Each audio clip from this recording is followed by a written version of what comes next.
इस तरह का लॉ बनना चाहिए और रिलीजन या जाति या किसी भी धर्म परिवर्तन को इस तरह के प्यार के बहलाने फुसलाने में या इस तरह की चीज़ों के करके I think it's a very good step that government has finally take. लगता है कई देश हैं हमने देखे हैं सऊदी वगैरह में सीधा उनको चौराहों पे लटका देते हैं। मुझे तो लगता है इस तरह के जब तक हम 5-6 एग्जाम्पल्स खासकर जो गैंग रेप्स होते हैं सेट नहीं करेंगे, स्ट्रॉन्ग एक्शन नहीं लेंगे। कहते हैं ना सिटी ऑफ लेक्स बहुत ही ब्यूटीफुल है।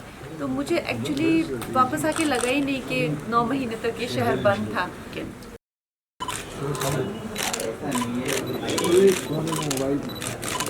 राष्ट्रीय विकास समिति हम हर साल हजारों हजार बेटियों को तलवार चलाना, लाठी चलाना बहुत सुंदर संस्था राष्ट्रीय विकास समिति। कभी आपको उसके किसी कार्यक्रम में जरूर हमारी धाका की प्रमोशन के लिए तो ऐसे कार्यक्रम तो बहुत सूट करेंगे ना। हाँ जी क्या नया एक देखिए, मुझे जब मैं पहले भी रही हूँ यहाँ पे और मैंने मध्य प्रदेश में बहुत सारी फिल्में शूट की हैं, तो मुझे लगता है कि ऐसे भी जो भोपाल है बहुत ऑर्गेनाइज्ड सिटी है। केओटिक तो थी नहीं कभी भी कि बहुत केओस या बहुत ज़्यादा, तो एकदम शांत और कहते हैं ना सिटी ऑफ लेक्स बहुत ही ब्यूटीफुल है।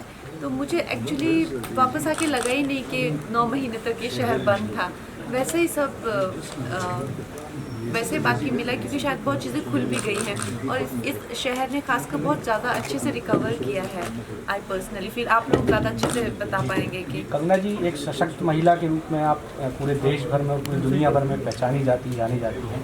जैसे कि देश में जो बच्चियों के ऊपर जो अपराध बढ़ रहे हैं, जो किडनैपिंग वगैरह और दैहिक रूप से जो चीज़ें हो रही हैं, इसके लिए इसके सॉल्यूशन के लिए हम क्या कर सकते हैं? सरकारें, शासन क्या कर सकता है? आपकी क्या राय है, क्या विचार? देखिए मेरे तो इसमें बहुत ज़्यादा स्ट्रॉन्ग विचार हैं और मुझे लगता है बहुत सारे लोग सहमत भी नहीं करते हैं और फिर उस करके बहुत ज़्यादा कंट्रोवर्सीज हो जाती हैं। लेकिन आई थिंक सबसे ज़्यादा तो प्रोत्साहन मिलता है कि जो हमारा बहुत ही जो दकियानूसी और पुराना जो लॉ सिस्टम है जिसमें कि चीज़ें फाइल में जाती हैं, फिर चलती ही जाती हैं और कई सालों तक जो है लग जाते हैं। और सबसे ज़्यादा जो विक्टिम होता है उसकी जो हैरेसमेंट लॉ और पुलिस करती है, क्योंकि जब भी आप किसी पे कोई भी आरोप लगाते हैं तो burden of proof is on you.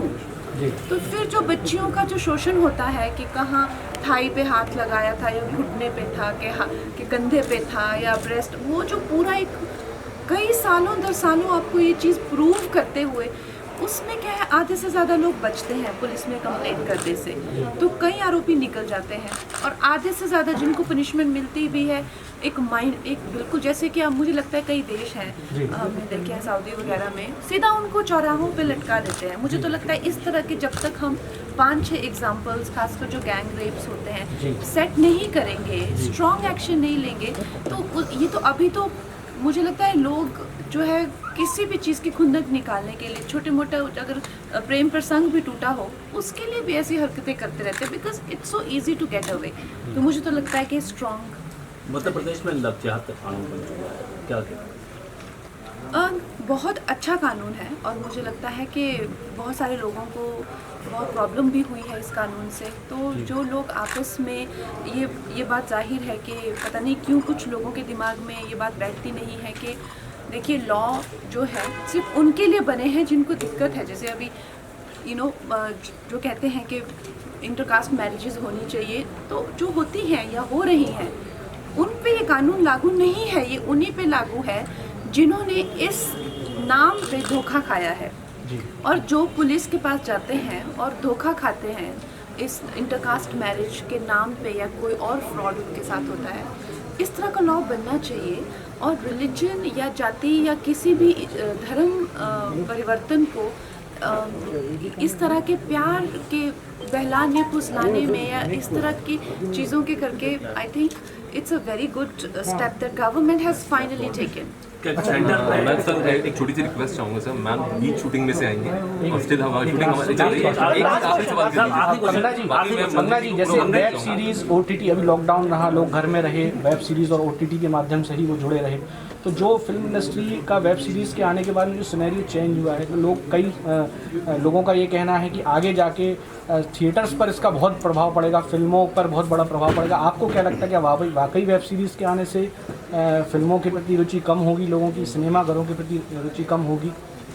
I think जो थिएटर है, थिएटर अगर आप देखें 16th सेंचुरी से बहुत ज़्यादा मेटामॉर्फोसिस बहुत ज़्यादा मॉडिफाई हुआ है। आप देख लीजिए पहले ज़माने में हमारे जितने भी, इनफैक्ट यहाँ पे कितना कल्चर, आप देखिए हमारे जो भी एंशियंट डांस फॉर्म्स हैं या एंशियंट आर्ट है, थिएटर है ऑल अक्रॉस द वर्ल्ड, चाहे शेक्सपियर हो गया या बहुत ज़्यादा थिएटर इवॉल्व हुआ है थ्रू मैनी ईयर्स। अभी भी थिएटर जो है इसका एवोल्यूशन का टाइम आया है। थिएटर में एक तरह की फिल्में आया करेंगी अगर उनको थिएटर में रिलीज चाहिए, जो जैसे आपने कहा बहुत ज़्यादा सेग्रीगेशन हो गई है। OTT में एक तरह के कॉन्सेप्ट ड्रिवन फिल्में, और जो थिएटर होगा वो विजुअल एक्सपीरियंस के लिए मेरा ये मानना है कि इवॉल्व होगा। थिएटर जाना, जितना लोग इन्वेस्ट करते हैं थिएटर में, फैमिली को लेके जाएंगे, अब लोग सोचेंगे कि हमारा एकदम पिकनिक जैसा माहौल होना चाहिए। तो चाहे थिएटर्स को इवॉल्व करना हो या 3D एक्सपीरियंस हो, epic grand big scale ventures हो गए, धाकड़ जैसी एक्शन फिल्में हो गई, सो इन तरह की फिल्मों को ही थिएटर मिला करेंगे। And I think which is good. बहुत ज़्यादा टैलेंट को बहुत ज़्यादा OTT पे बहुत ज़्यादा चांस मिल रहा है। सो OTT is definitely very good option. क्या अभिनेता कंगना से नेता कंगना जन्म? वेल मुझे अभी आप देखिए ये हमारी बहनें हैं जिन्होंने इतना संघर्ष इस फील्ड में किया है और देखिए कहाँ आप पहुँचे हैं। हमने किसी और फील्ड में संघर्ष किया है, मुझे अभी यहाँ की बहुत ऊंचाइयों पे पहुँचना है।